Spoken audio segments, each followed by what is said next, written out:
예, 왜 늙을까, 왜 병들까? 두 번째 강의는 암에 대해서입니다. 제가 서울대학교 생명과학부에서 운영하고 있는, 즉 학생들과 같이 있고 연구원들과 같이 있는 연구실의 이름이 암세포 생물학 연구실이에요. 전 분자생물학이면서 정상세포가 어떻게 암세포가 되는지, 그거에 대한 그 호기심, 궁금함, 그것 때문에 여기까지 온 것 같습니다. 그래서 그거에 대한 얘기를 좀 하도록 하겠습니다. 결국은 이제 암의 생물학은요, 생명의 비밀을 밝히는 거하고 밀접하게 연관이 되어 있습니다. DNA의 비밀을 밝히는 일이 암 생물학의 기초를 닦게 됐는데 그 얘기를 조금 더 본격적으로 시작하도록 하겠습니다. 암 생물학은요, 사실은 분자 생물학이 기반이 되지만 화학, 구조 생물학, 유전학, 발생 생물학, 세포 생물학, 심지어 요새는 광물리학, 그 다음에 데이터베이스의 데이터 사이언스, 생물 정보학, 수학, 컴퓨터 생물학, 의학, 모든 것을 다 포함합니다. 그래서 저는 종합과학이라고 생각을 하고 있습니다.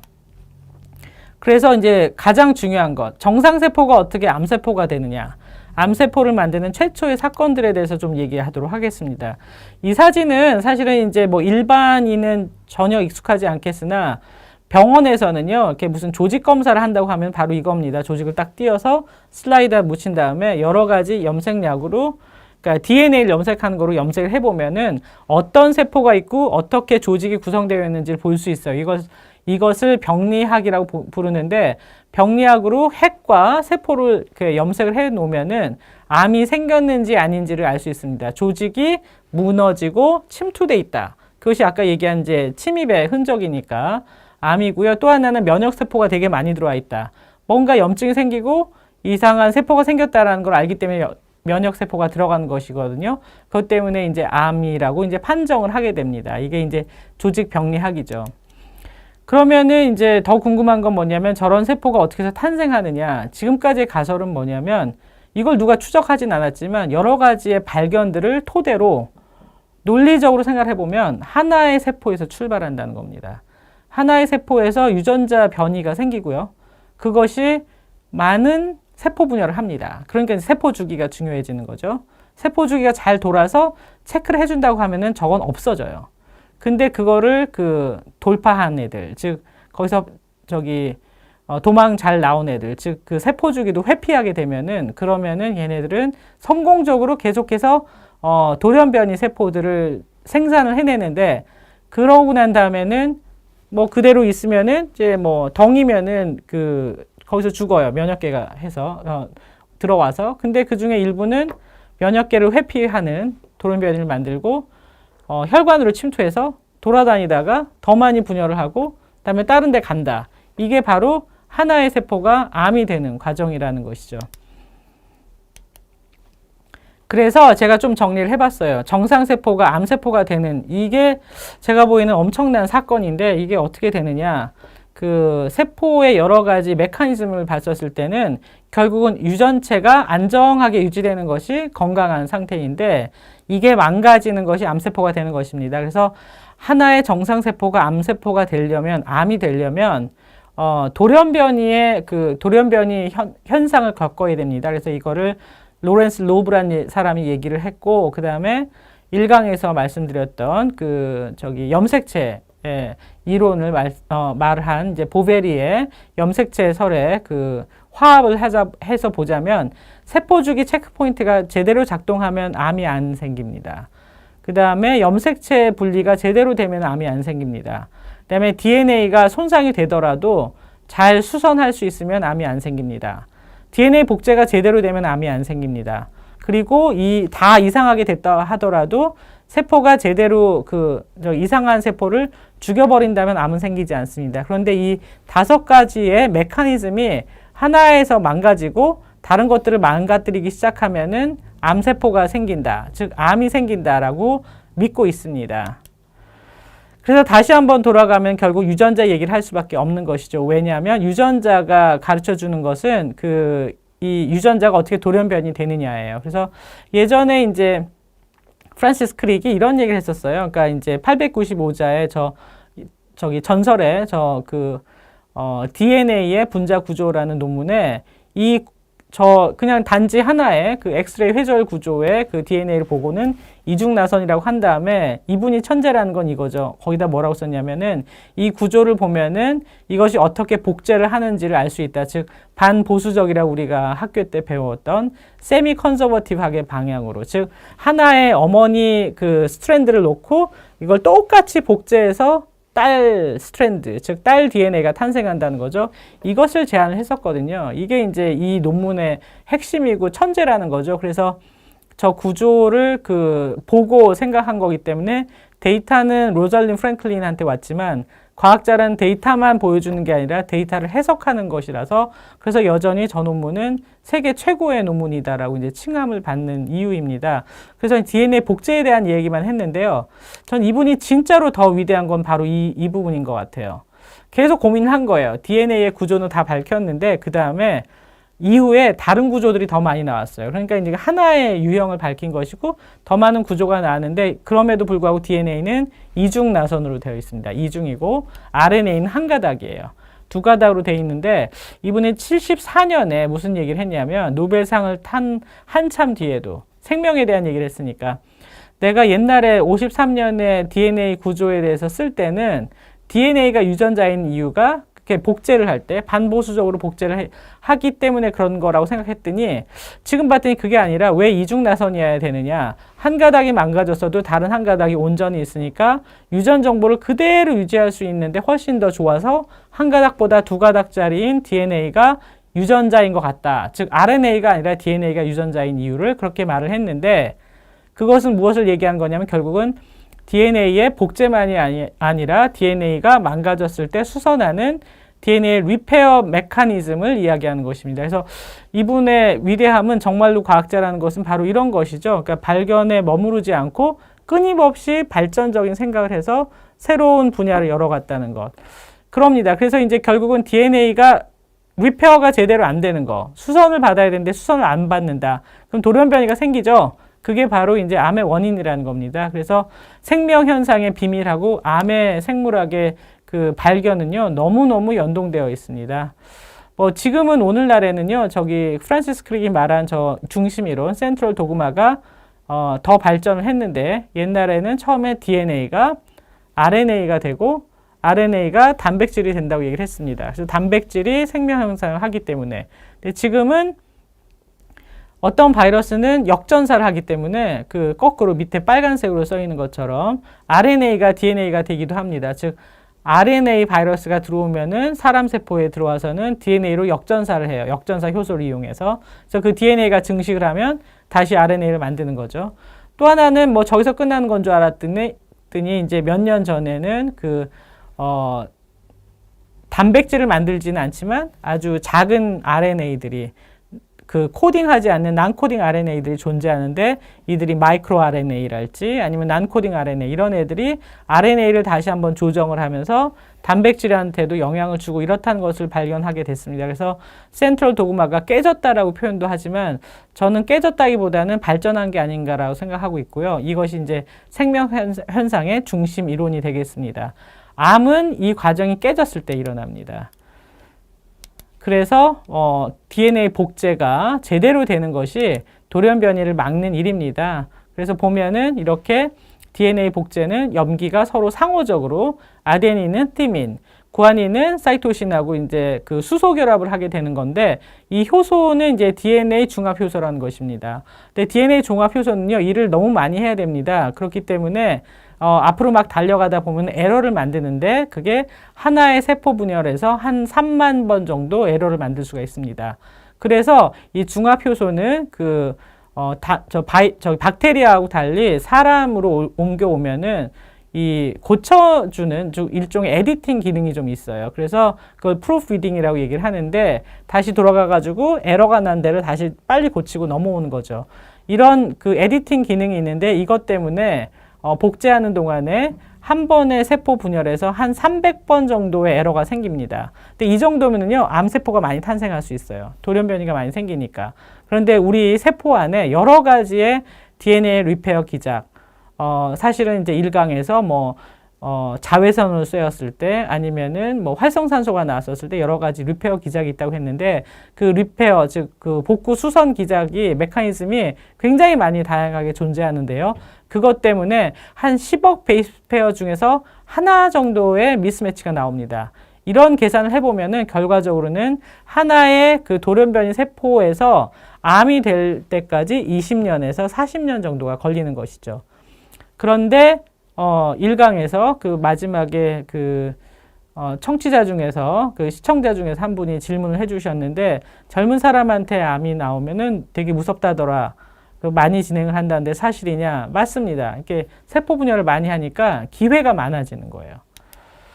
그래서 DNA 손상 반응이 지금 암을 막는 데 있어서는 핵심이라는 걸 우리가 알게 됐고요. 그것은 왜 그 진핵생물에서는 DNA가 염색체에 담기고 염색체가 세포의 핵 안에 담기는지를 알 수 있게 됩니다. 즉 여러 가지의 그 어떻게 보면은 이제 울타리를 쳐서 실제로는 DNA를 보호하고 있는 거죠. DNA는 이렇게 다 풀려 있다면 한 세포 안에 있는 DNA는 사람 세포 경우는 한 2m입니다.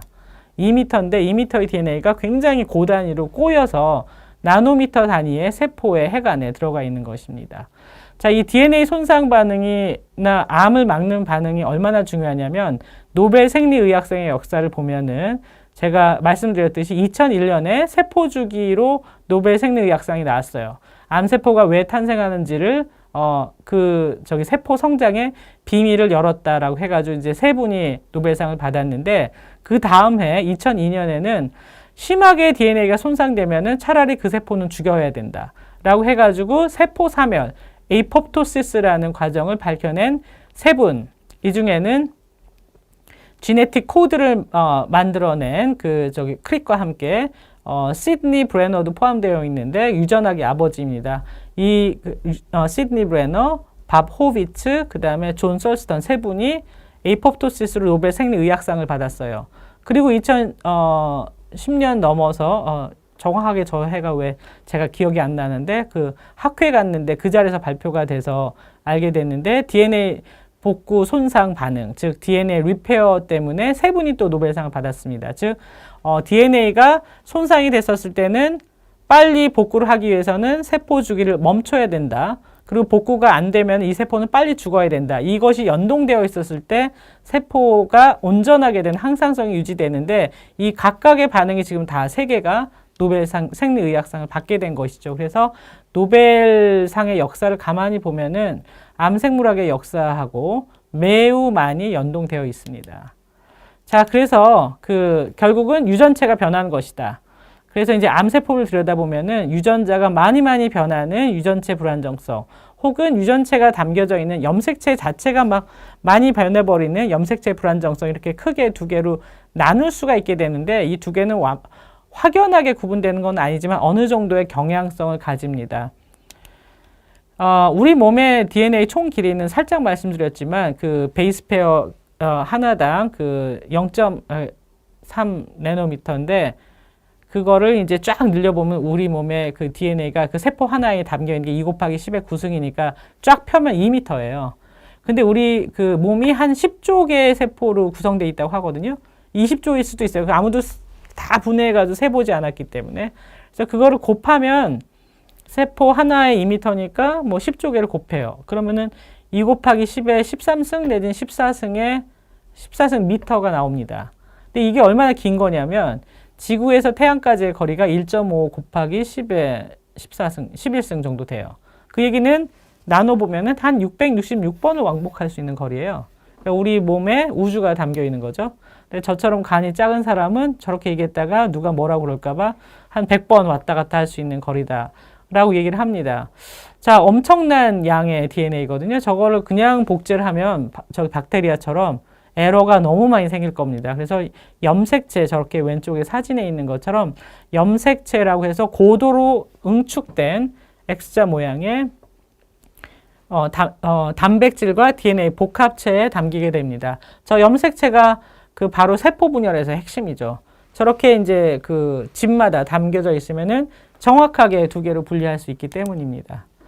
그래서 암세포를 옛날부터 이렇게 세포적으로 이렇게 염색해서 쳐다보던 보벨이라는 아주 월등한 그 독일의 세포학자가 무슨 얘기를 했냐면 암이란 결국은 염색체의 질병이다. 염색체가 이상한 애들 봤더니 다 암이더라. 라고 해가지고 1902년에 유명한 논문을 썼어요. 한 80페이지 됩니다.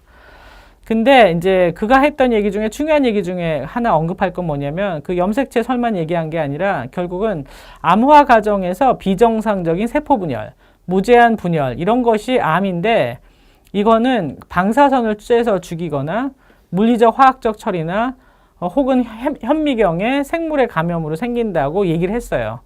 사실은 아까 말씀드렸듯이 방사선이 중요한 돌연변이의 그 소스고 또한 화학물질도 그렇고 물리적인 것도 그렇고 그렇기 때문에 실제로 그가 1902년에 한 세기 전에 얘기한 것들이 상당히 맞습니다. 그래서 관찰의 중요성을 좀 알게 되는 그러한 그 논문입니다.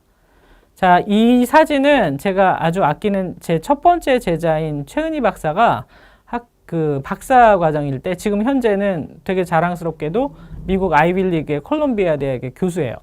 그 서울대에서 박사를 했는데 이 분이 그 현미경에서 저 사진들을 다 찍었었어요. 그러니까 하나의 세포가 G1 기에 있다가 그 다음에 M기로 넘어갔을 때 그 염색체가 몽땅 다 응축이 되고 점점점 변화하는 거를 세포 주기마다 다 찍어가지고 가지고 있던 걸 제가 이제 조합을 해가지고 이제 하나의 슬라이드로 만든 건데요. 저기서 보면 결국은 이제 염색체가 어떻게 분열하는가가 핵심인데 염색체 분열이 잘못돼도 당연히 너무 많은 유전자의 돌연변이가 생기니까 암이 됩니다.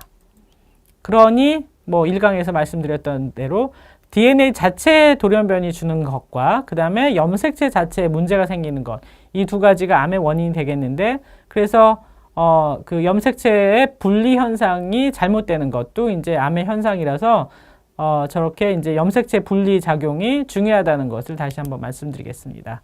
자, 그래서 저거가 이제 메커니즘을 몰랐다가 우리가 쓰고 있던 항암제가 바로 이 염색체 분리 작용을 건드리는 거네라고 알게 된 것이 바로 텍솔입니다. 텍솔은 이제 주목이라는 이제 소나무과에서 이제 나온 건데 굉장히 그 독성이 강한 세포의 독성이 강한 애인데요. 뭐 췌장암이나 이렇게 아주 이렇게 고약한 암 같은 경우에는 마지막에 텍솔밖에는 약이 없습니다. 텍솔은 세포 분열을 망가뜨려요. 즉 M기에 작용을 합니다. 그래서 세포를 다 죽여버리는 거죠. 그래서 이렇게 그 강한 항암제가 세포 분열 억제제라는 걸 보면은 여전히 처음에 말씀드렸던 대로 세포 분열이라는 메커니즘이 왜 암세포가 발전하는데 가장 중요한지를 이제 대변하는 것이 아니겠는가라고 생각하게 되었습니다. 자, 그러면 조금 더 이제 분자 생물학적으로 들어가서 암 유발 유전자인 온코진이 무엇이고 암 억제 유전자인 튜머 서프레서가 무엇인지 좀 말씀을 드리도록 하겠습니다. 아우토반 도로에서요, 그 독일차가 계속 달립니다. 그 신호등도 없고 계속해서 달립니다. 이걸 온코진이라고 생각하시면 돼요. 세포가 성장하는 데 있어서 천천히 가는 게 아니라 계속 내달리게 하는 것. 스토파라는 사인도 없는 것. 이게 온코진입니다. 그에 반해서 그 도로를 달리다 보면은 위험 물질이 있었을 때 브레이크를 빨리 밟아야 되죠. 그 브레이크에 해당하는 것이 튜머 서프레서, 암 억제 인자가 되겠습니다. 자, 이것은 와인버그가 그렸던 암의 지도예요. 암이 유발될 때 어떤 유전자들의 돌연변이가 생겼는지를 쭉 정리해가지고 지도를 그렸더니 이렇게 색깔로 표시한 대로 굉장히 많은 유전자가 있는 것 같지만 그거 좀 질서를 봤더니 어떤 도메인들이 존재합니다. 예를 들어 세포 주기, 아니면은 세포의 신호 전달, 아니면 유전자 그 전사 이런 것들이 포함된다는 거죠. 그래서 상당히 의미 있는 지도가 되겠는데요. 이 모든 것을 말씀드리지는 않겠으나 일단 온코진을 먼저 말씀드리도록 하겠습니다. 온코진이라는 거는 새로운 유전자가 탄생하는 것을 말하지는 않고요. 사실은 우리 세포 안에서 중요한 기능을 하고 있던 그 프로토 온코진입니다. 즉 뭐냐면 라스 유전자 같은 경우는 성장 신호가 왔었을 때 기능을 해야 되는 거예요. 그래서 스위치가 켜졌을 때 기능하고 스위치가 켜지면 일을 안 하고 이런 애들이어야 되는데 얘가 양이 적당하게 있어야겠죠. 그런데 첫 번째 돌연변이가 생겼어요. 그래서 스위치가 안 왔는데도 계속해서 켜져 있다. 그런 문제가 될 겁니다. 그러면 온코진이 되는 겁니다. 그게 뭐 KRAS 뮤테이션 같은 것입니다. 다른 하나는 뭐냐면 하나만 있어야 되는데 유전자의 이렇게 계속해서 그 증식, amplification, 즉 뭐 그런 거로 와가지고 이제 4개, 3개 이렇게 생겼어요. 그러면 너무 양이 많기 때문에 신호에 대해서 반응을 너무 많이 하게 되고 그 다음에 잘 꺼지지 않게 되죠. 그래도 이제 문제가 생깁니다. 다른 하나는 만성 백혈병에서 나타난 것처럼 에이블이라는 그 카이네이즈가 다른데 BCR이라는 데 가서 붙어버려요. 그래서 필라델피아 크로모솜을 만들었어요. 그러면은 신호가 안 왔는데도 계속해서 B세포가 계속 증식을 하게 합니다. 이렇게 염색체 간에 결합이 일어나서 전이가 일어났을 때, 이런 때도 이제 온코진이 되는 것이죠. 그래서 원래 있는 유전자가 변화되는 것입니다. 살짝 쉬어가는 거로 아까 최초에 말씀드렸던 것 중에서 바이러스 설 얘기할 때 RSV라는 루사코마 바이러스 얘기했는데 그때 페이턴 루스는 이게 이제 바이러스에서 유래했다는 것은 밝혀냈지만 나중에 그가 노벨상을 받을 수 있었던 거는 후학들이 뭘 밝혔냐면 거기에 VSARC라는 SRC라는 유전자가 있는데 그게 바로 사람의 SRC 유전자를 흉내냈는데 신호등이 켜지지 않아도 계속해서 활동할 수 있도록 하는 게 들어간 거예요. 그래서 프로토 온코진으로 작용합니다. 그러면 이제 암이 발생할 수 있도록 한 거죠. 그래서 결국은 돌연변이에 이제 하고 연결이 되게 돼서 바이러스가 왜 암을 만드는지를 설명할 수 있게 됐었습니다. 그래서 모든 원리가 이제 맞닿아지게 된 현상인데 그래서 온코진은 그만큼 암이 발달하는 데 있어서 굉장히 중요합니다. 가장 유명한 것은 라스가 되겠는데 저렇게 최초의 세포의 신호를 받는 곳에서 이상하게 되니까 밑에 하단에 여러 가지 작용들이 몽땅 다 한꺼번에 다 바뀌게 되니 아수라 백작처럼 변신을 할 수 있는 암세포가 탄생하는 것이죠. 해간에도 있습니다. 온코진은 믹이라는 게 대표적인 건데요. 믹 같은 경우에는 워낙 많은 일을 하기 때문에 얘가 돌연변이가 돼도 굉장히 많은 문제가 생겨서 암에서 상당히 중요한 애가 되겠습니다. 거꾸로 아까 차가 달릴 때 브레이크에 해당하는 튜머 서프레서, 이것은 어떻게 보면 암을 막는 유전자입니다. 따라서 돌연변이가 됐었을 때 어떤 일이 발생하냐면은 막지를 못하기 때문에 암이 발달하게 되는 것입니다. 그래서 온코진하고 전혀 반대되는 개념이죠. 중요한 거는 온코진은 어머니한테서 받은 거, 아버지한테서 받은 이제 염색체가 쌍으로 있는데 하나에서만 돌연변이가 돼도 암이 탄생할 수 있지만 암억제인자 같은 경우는 2개가 다 망가져야 됩니다. 하나라도 살아있으면 걔는 어쨌든 역할을 하니까요. 그래서 투-힛 하이포테시스라고 해가지고 2개가 다 망가졌을 때 나타나서 유전학적으로는 2개의 알릴, 대립인자가 다 망가졌을 때 암이 되면은 튜머 서프레서, 암 억제인자 이렇게 부르기도 합니다. 자, 그래서 대표적인 게 레티노블라스토라는 RB인데 이거 말고 조금 더 재미있는 스토리를 좀 말씀드리고자 합니다. 그것은 바로 아주 유명한 암 억제인자 P53, P53이라는 유전자의 발견인데요. 80년대, 90년대에는 온코진과 튜머 서프레서의 시대였어요. 생물학이. 그래서 많은 사람들이 새로운 온코진, 새로운 튜머 서프레서를 발견하는데 혈안이 돼 있었는데요. 마치 이제 DNA 발견 시대 경합처럼 그때 아놀 리빈이라는 분이 사실은 바이러스하고 결합하고 있는 단단한 53킬로달톤의 단백질을 발견해요. 근데 SV40라는 바이러스하고 결합되어 있는 걸 보고는 이건 온코진이라고 생각했어요. 온코진이라고 생각해가지고 발견했는데 동시에 데이비드 레인이라는 분도 그걸 발견했습니다.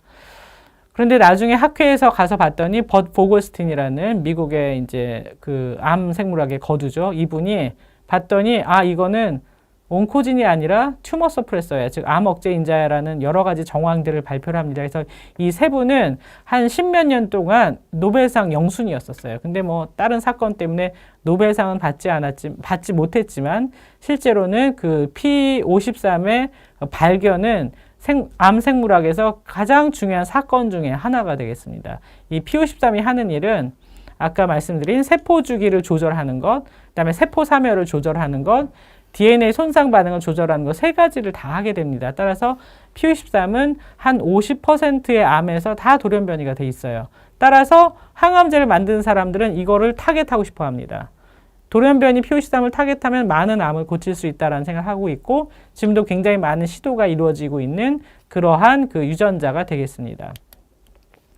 다른 유전자는 제가 표시암 연구도 많이 했었지만 새로운 그 암억제 유전자를 연구하는 굉장한 그 행운을 안게 됐었는데 바로 이 안젤리나 졸리하고도 연결이 돼 있습니다. 안젤리나 졸리가 자신의 유방을 이렇게 잘라냈어요. 왜냐하면 자기 유전체를 딱 검사를 했더니 BRCA1이라는 애가 돌연변이가 돼 있고 이게 고모도 있고 뭐 그 가계가 있는 거예요. 그래서 유방을 제거를 해버렸습니다. 그래서 이제 암의 위험에서 자기는 빠져나오고 싶다. 근데 워낙 유명한 셀러브리티가 이런 일을 해버렸기 때문에 굉장히 뉴스가 돼서 타임의 표지에 나왔지만 실제로는 그 전에 그 어떤 이제 그 영국의 한 여성이 자신의 가게에 내려오는 유방암이 있는데 그걸 알고는 유전자 조사를 해서 암을 제거하기 위해서 유방을 제거한 일이 있었고 그 다음에 이 유명한 유전자를 발견한 사람들이 특허를 내지 못하게 했습니다. 모든 사람의 유전자인데 특허를 내버려서 항암제 개발에 어떤 상업성에만 쓰인다면 많은 사람들한테 혜택이 돌아가지 못할 거라고 생각했기 때문에 그런 NGO 운동을 한 일도 있었습니다. 일반인한테는 많이 안 알려졌지만 사실은 그런 중요한 사건들이 있었는데 그만큼 튜머 서프레서의 돌연변이라는 건 암에서 가장 중요한 사건이 되겠습니다. 제가 연구했던 거는 박사 때부터 사실은 그 안젤리나 졸리의 유전자가 BRCA1이라면 저는 BRCA2라는 다른 유전자를 연구하고 그것이 어떤 역할을 하는지를 밝혀낸 게 이제 제 박사 논문이고 지금까지도 여러 가지 일을 하고 있는 게 되는 건데 자 연구를 할 때 제가 이 얘기 하는데요. 사실은 저걸 제가 BRCA2 연구를 할 거야 그러고 박사를 간 게 아닙니다.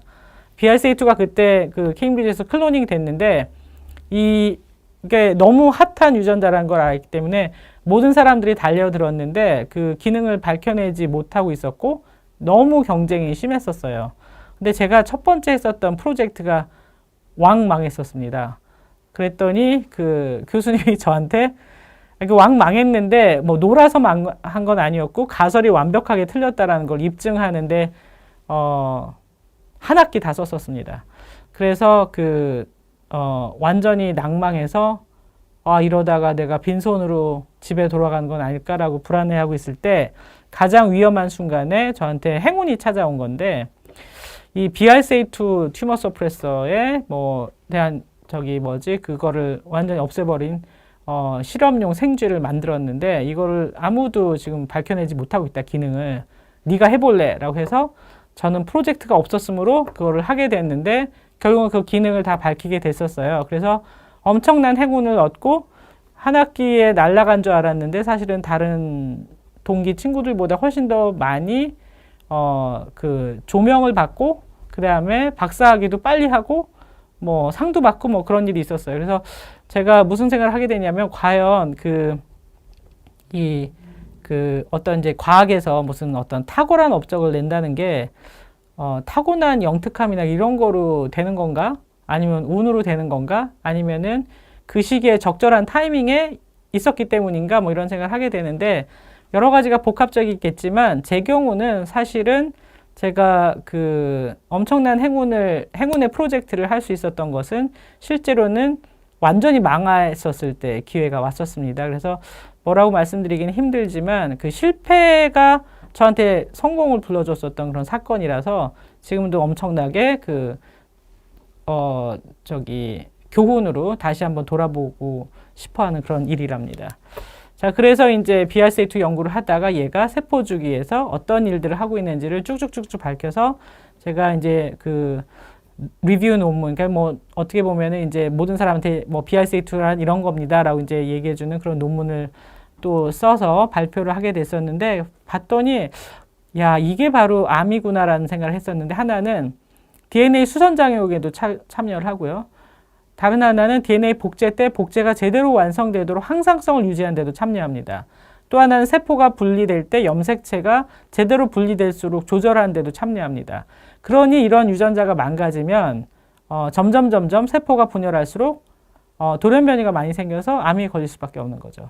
그래서 이 유전자에 대한 연구를 하면서 암생물학에서 얘기한 여러 가지 도메인들이 왜 그렇게 중요한지를 다시 한번 확인하게 됐었습니다.